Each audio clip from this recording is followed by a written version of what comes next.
Yes. Hey, can you hear me now? All right. This is a lot better than that live crap. Yeah, definitely.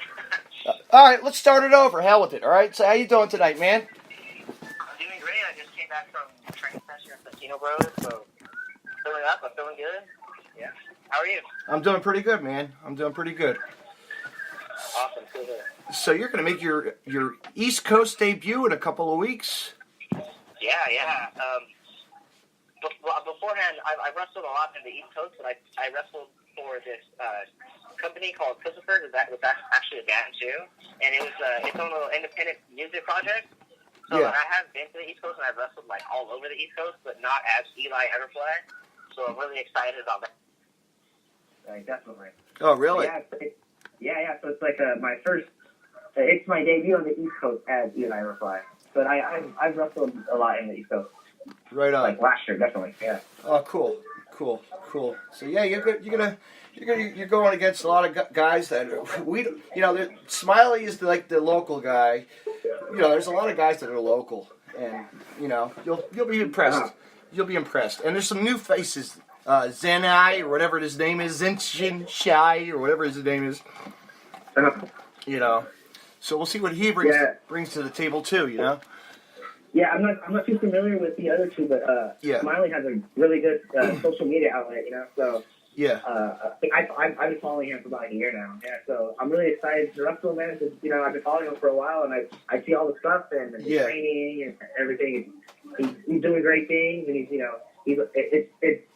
one of those people that I wanted to wrestle if I had the opportunity to go out into the East Coast. Right. So everything just worked out, man. I'm really excited to wrestle him. That's awesome. That is awesome. Yeah, you're a trainer. You work. Well, you wrestle what promotions do you wrestle for on the in your area? Oh, in my area. Let me see. I wrestled for mostly this place called Pacific Coast Wrestling. Oh, okay. I've heard of them. Really good company. Pacific Coast Wrestling. I wrestled for Finest City Wrestling often. Mm-hmm. Let me see. This is Southern California. Yeah. And then I wrestle up to Future Stars Wrestling occasionally. Yeah. In Las Vegas, and I consider myself more like a freelancer because I don't stick to one spot. Right. I kind of just go all over the place. Yeah. And there's a federation. I noticed there was one federation, and I had a friend who actually went to that wrestling in Florida. The American Wrestling Combat or whatever it was, ACW. I'm not too familiar. Bourbon Street or something. You had wrestling on Bourbon Street. Bourbon Street, I think it was called. I don't know. Oh, maybe not. Maybe not. I don't know. Maxwell Santini wrestles there or something. Maxwell's a lot of big names. I can't think of off my head. But anyway, you must have debuted there a long time ago, way back. Probably you wrestled way back. But so you got that. You got Joey Janela. There is another guy who's I'm sure you've seen on the circuit make a name for himself. Yeah, definitely. Joey's one of those guys. His name just keeps popping up everywhere. Yep. Everywhere wrestling it matters. Joey Janela's there, so he's definitely doing something right. I'm really excited to wrestle him, and just show the East Coast people that SoCal guys can go too. Yeah. Absolutely. You're going to see a lot of. It's going to be a crazy night. You're going to be there for the early show too. Hopefully, for the Beyond. Check it out. Beyond. Yeah. I'm in the area, so I'm definitely going to check it out. Yeah. Yeah, because that's going to be like the start of GCW's. The kickoff show. That's going to be really awesome. Yeah. That's But the whole card for GCW is top to bottom. It's going to kick ass. They always have a great show, and they bring something to the table for everyone.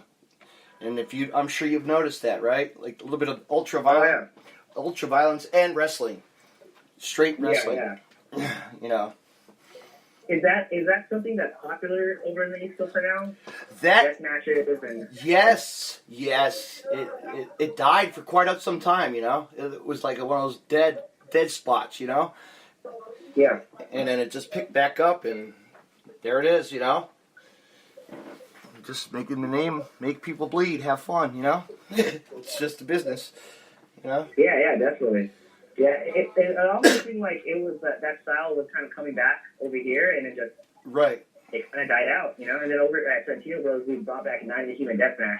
Mm-hmm. So and that was something that we were doing like every other year on Halloween night, and this Halloween we're having 90 Human Deathmatch again. We're bringing it back because cool. Deathmatch is like dead over in Southern California. Yeah, I know, but I know that UEW does it, and I know that UEW and Blood Brothers Pro still do it, you know. Yeah. The thing is, they barely run anymore. You know, like UEW was doing death matches all the time. I know. And then something happened, like they went under and they hadn't really bounced back. And because of that, like, and there was really the only company around here that they were like founded, like their foundation was death matches. So yeah. Like and it was to be honest, like I love all types of wrestling. You know, Do you? I love all types of wrestling. Right on. I like watching death matches, man. Yeah. I like everything. Yeah, well, if you like death matches, you know, Japan is where the original, you know, it's really where people, you know, that's where the craft started. You know, think about it. That's really where it really originated, you know, from the early days but of course, Cactus Jack in Japan, you know, Terry Funk in Japan, you know, hardcore, you know. It was cool. I recently got to do a seminar with Terry Funk too, man. Oh, no kidding. It was, it was at a PCW seminar. They hosted Terry Funk, and he came and he dropped a lot of knowledge on us. Yeah. And it was so crazy because he's 73 years old, and you wouldn't even expect him to even step into the ring. You know, we have to sit down, and we have our pencils and, you know, our papers, and we're going to take out notes. And he was like, no, let's get in the ring. And he locked up with us. Yeah. He wrestled all of us. And it was crazy because, he's like, this guy's old. And I've met him before. I've met him a couple times, like at indie shows. Really nice guy. You know, really. Yeah. I met him and his brother. Friendly. I've met him and his brother at a convention one time. It was really fun. Yeah. He's such a friendly person, and the cool thing about it is that he's so passionate about wrestling. He is. He's like, and he told us, don't ever stop, do it till you die, and I can see that in him because he gets into the ring with us, and you know, we're like, who the fuck are us? Like, we're nobody. I know this is a guy who's been in the business and who made a name for himself and made a pay-per-view.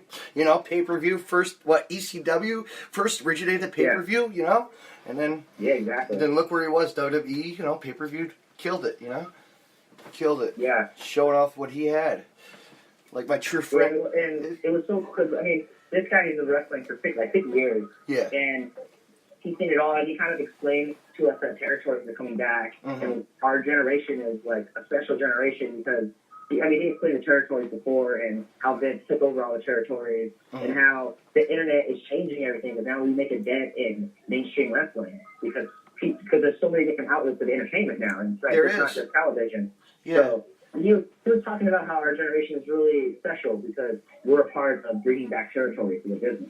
And like it made me feel good because, you know, we kind of do our thing and, you know, we work hard. I know. And we don't really know what's happening, what's progressing. We just kind of go with the flow. And he kind of like elaborated us on like what we're a part of, which is good, you know? Yeah. That. Absolutely. Who was your favorite growing up? Like EC? Like, do you ever watch ECW on TV or catch DVDs? I never watched ECW on TV. I've only watched ECW DVDs and tapes. Right. You know?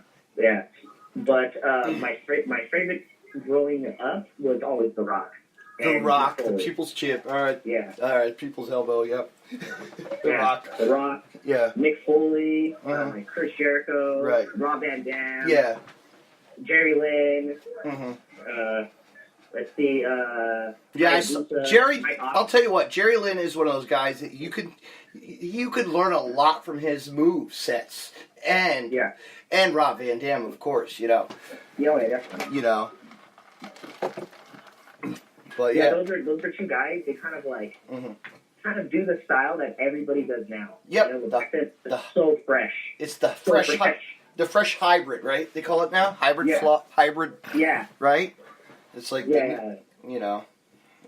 Yeah, I mean, like those guys, they're the ones who started those back and forth, high flying matches that just had different elements in them, like so many different elements. And now that's what people do. Like that's really what everybody does now. Yeah, I know. Yeah, but it's, man, let's see, like, Brian Tillman in ECW was cool. Yes. Yeah, before. Yeah, definitely. One of my favorites. Man, like, I thought I have a lot of favorites. Rey Mysterio, obviously, you know. Mm-hmm. I was a big face guy when I was a kid. Yeah. Huge on the faces. I think we all were. You know, we had all the faces. I was like, I think it was going, like, around high school, then I started appreciating heels more. yeah. Yeah, I started, like, getting into, like, the CM Punk, you know. Yes. Yeah. Everybody had that Punk phase, and it, you know, yeah. Yeah, oh yeah, definitely. You know, actually, you know what? It was pretty cool because I would attend that Ring of Honor wrestling when it was like in Edison, New Jersey, all the time, right? Okay. And I got to see his final match before he actually signed to WWE, like his first Austin Aries, you know. Okay. So that's like badass just to see him get, you know, and I've seen him in other companies too, you know, local companies, just to tear the house down, you know, showing what he has, you know. Like, actually, like, Austin Aries is one of the reasons why I actually started wrestling to begin with. Mm-hmm. Because, like, you know, you like, sit down, you watch these people on TV, time goes by, and then, like, what was going on in my head is, like, I knew I could do this, I just didn't know how to do it. I didn't know how to go about it. No. And then, I remember I had this flyer that I got from the Staples Center, because I went to go see SummerSlam 2009, and somebody gave me a flyer, just like, here, bro. Yeah. And I always just kept it. I just kept it, because I didn't know if I was going to show up, and just because I look like a kid, because, you know, I don't look like John Cena. You know, Nobody does. You know? Nobody does. Yeah.